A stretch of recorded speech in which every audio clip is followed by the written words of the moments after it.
ഗ്രാമിക ന്യൂസിലേക്ക് സ്വാഗതം. പശ്ചിമബംഗാൾ സ്വദേശിയായ യുവാവിനെ കൊലപ്പെടുത്തിയ കേസിൽ പ്രതിയെ ജീവപര്യന്തം തടവിനും 1 ലക്ഷം രൂപ പിഴയടക്കാനും തലശ്ശേരി 1-ാം അഡീഷണൽ ജില്ലാ സെഷൻസ് ജഡ്ജ് AV മൃദുല ശിക്ഷിച്ചു. പശ്ചിമബംഗാൾ സ്വദേശി രത്തൻ മണ്ഡലിനെയാണ് കോടതി ശിക്ഷിച്ചത്.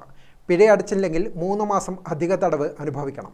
തളിപ്പറമ്പ് തൃച്ചംബരത്തെ ജീവൻ പ്രകാശ് ഓഡിറ്റോറിയത്തിനടുത്തായി നിർമ്മിച്ചുവരുന്ന റെസിഡൻഷ്യൽ കെട്ടിടത്തിന്റെ നിർമ്മാണ ജോലിക്കാരനായിരുന്ന പശ്ചിമബംഗാൾ സ്വദേശിയും സഹപ്രവർത്തകനുമായ സുബ്രതോ മണ്ഡൽ കൊല്ലപ്പെട്ട കേസിലാണ് രത്തൻ മണ്ഡലിനെ ശിക്ഷിച്ചത്. ജോലി സംബന്ധമായ വിരോധമാണ് കൊലയ്ക്ക് കാരണമായി ആരോപിക്കുന്നത്. 2012 ഡിസംബർ 8 വൈകുന്നേരമാണ് കേസിനാസ്പദമായ സംഭവം. നിർമ്മാണ കരാറുകാരനായ TV പ്രഭാകരന്റെ പരാതി പ്രകാരമാണ് പോലീസ് കേസെടുത്തത്.